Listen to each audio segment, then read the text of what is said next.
I don't have to emphasize just how big of a name Walt Disney is in the animation industry, but bear with me as I do it anyway.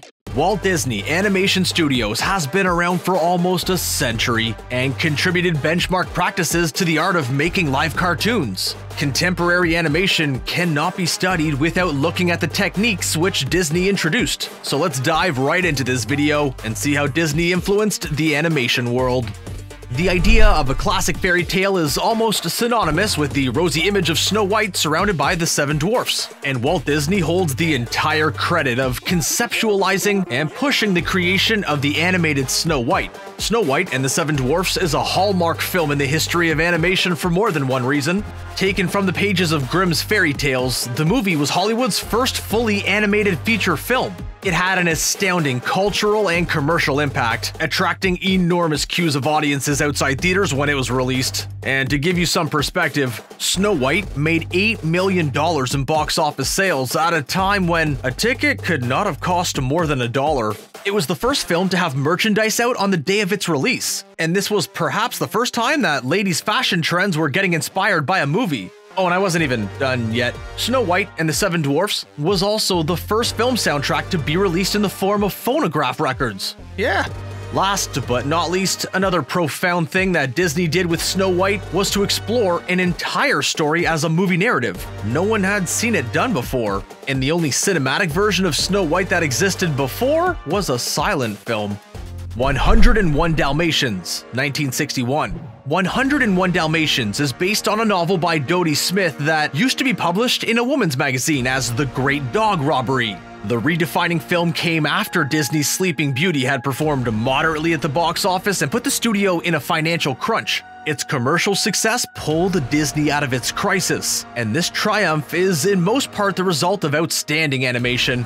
101 Dalmatians had a distinctive look and feel about it because art director Ken Anderson used the technique of xerography to make the animations. Xerography replaced more traditional methods like rotoscoping and brought in the concept of Xeroxing a cartoonist's drawing instead of hand inking each and every outline.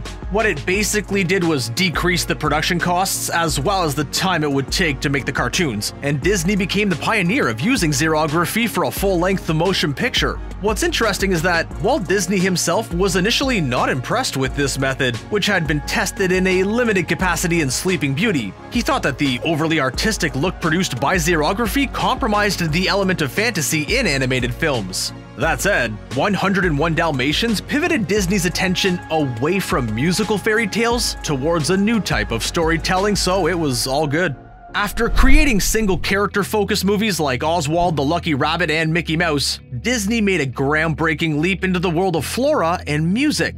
At a time when no other studio was focusing on building secondary characters, Disney brought in Silly Symphonies, which was based on and presented a sense of community. And the first Silly Symphony was a cartoon called Flowers and Trees that was entirely made using the full 3-component Technicolor process. Walt Disney was ready to experiment with the 3-strip Technicolor camera when no other animators in the field were, presumably because audiences were happy with their black and white cartoons. Making this decision marked Disney's bold entry into the world of color and compelled other producers to dabble in similar processes.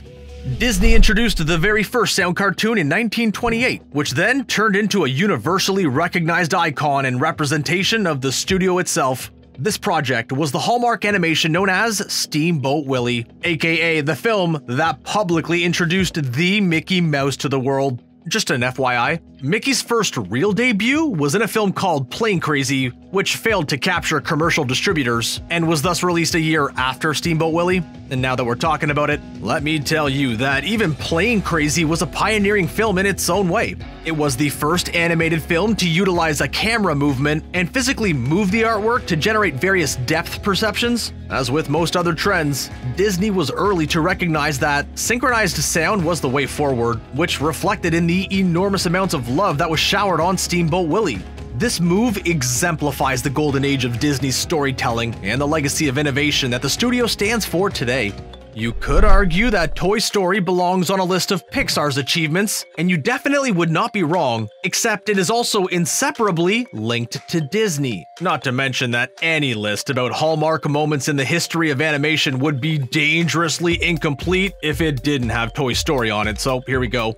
Disney had its eyes on a narrative like Toy Story's since John Lasseter's Tin Toy started winning awards and recognition, but Lasseter by then co-founded Pixar and was adamant on staying with the studio, so Disney struck up a production deal with Pixar and bypassed its long-standing tradition of only creating in-house movies. The result was a historic buddy film that was 100% computer generated and marked the beginning of Pixar's feature film journey. Toy Story represents Disney's push for prioritizing the story over art and Pixar's pull towards cutting-edge technology. Although the two studios constantly argued over their filmmaking approaches, they produced a phenomenal movie that tells a compelling story even today, after 25 years. John Lasseter may not be at the top today as he once was, but it's evident that he had an eye for innovation. He was the first to produce computer-animated characters that demonstrate cartoon-style motion in a 1984 short film called The Adventures of Andre and Wally B. Snow White is celebrated as the classic Disney success story, but the Hallmark film owes its breakthrough to a silly symphony that came before it, called The Goddess of Spring. You see, Disney animators were not experienced in sketching human characters, and the development of short films like The Goddess of Spring served as a practicing ground for the task. The film is now regarded as an important stepping stone in Disney's journey, as it prepared the studio to take on the more challenging task of designing human characters. The 1930s in general can be regarded as a period of vital experimentation for Disney, during which the studio explored new techniques like special effects animation and began to use a multi-plane camera to make layered animations. That's how Silly Symphonies like The Old Mill were able to show elaborate, three-dimensional depictions of nature and animal behavior. Films like Pinocchio, Bambi, and Fantasia are the extraordinary result of the experimentation that went into making Silly Symphonies like The Old Mill. Whether you believe it or not, there was a time during the mid-30s when Mickey Mouse had started to lose its charm and hold over the audience. Walt Disney saw this as a learning opportunity and drew up an emphatic comeback for the character in The Sorcerer's Apprentice. This set Disney on the path of creating the first multi-channel sound reproduction system that became known as the Fantasound system. The Sorcerer's Apprentice was a profound experiment in composition, which brought 100 musicians together to create a dynamic 9-minute track recording. After a few failed attempts, Disney's efforts finally culminated in the development of the landmark movie Fantasia, which cemented the studio's entry into the league of dimensional motion picture sound. Disney audiences would have been able to experience surround sound for the first time with Fantasia, but it would have required movie theaters to spend a lot more money to install multiple speakers. The government also halted the production of industry equipment, as it was the 40s and they had more important defense priorities, so the Fantasound system was only used for the premiere of Fantasia at the Broadway Theater in New York. By the 1960s, Disney had successfully branched out into live-action films and television shows. Disneyland had started churning profits and merchandise was selling like never before. At the same time, animation had taken a sidestep in light of a few disastrous ventures. Walt Disney was decidedly not cutting his animation roots yet, so the studio depended on formulaic elements that had been known to make Disney films a success. Using its tried and tested storytelling devices, Sword in the Stone became Disney's last animated fantasy to be released before Walt Disney's death. The movie brought a lighthearted version of The Legend of King Arthur based on T.H. White's novel. It has all the markings of a classic Disney fable, and had a relatively small achievement of its own. Sword in the Stone brought in the concept of touching up, wherein rough sketches by an animator were simply spruced up instead of being traced and redrawn. Fantasia 2000, 1999. Fantasia was an epic project based on Walt Disney's dream of creating a stunning combination of stories, animation, and classical music. Although it didn't get the appreciation it deserved right off the bat, Fantasia went on to become a cult classic. It also earned recognition for the studio's endless endeavors of bringing the magic of Mozart and Stravinsky to the masses. Decades after its release, distinguished Disney artists and storytellers came together to build upon this idea and recreate the magic of Fantasia once again. Disney had always intended Fantasia to be an ongoing project, but the remake did justice to this idea in more than one way. For instance, The original Fantasia was the first film to be shot in stereo, while the remake became the first feature film that was shot and released for new generation IMAX screens.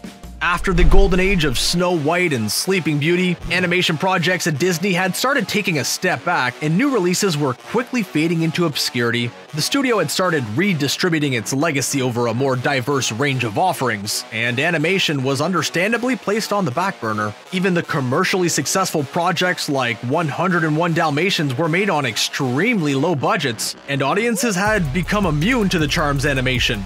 Disney, however, took a complete U-turn in the late 80s and reversed this trend during a period dubbed as the Disney Renaissance. It is roughly set between 1984 to 1999 and saw Disney produce a fresh sweep of animated films that millennials and Gen Z fondly remember as the classics. These include hugely successful projects like Beauty and the Beast, The Lion King, The Little Mermaid, Pocahontas, Hercules, The Hunchback of Notre Dame, Mulan, Tarzan, and Aladdin. These powerhouse movies are still some of the best standards that contemporary animators aspire to, and we're seeing them emerge as popular live-action remakes now. Aladdin is one such example of a franchise whose live-action remake came out as recently as 2019. What's compelling about movies like Aladdin and The Lion King is that they brought the idea of hiring star actors to lend their voices to characters to the mainstream, making it a standard industry practice. Robin Williams played an unforgettable role as Genie in Aladdin and eased in the notion of celebrities indulging in voice acting.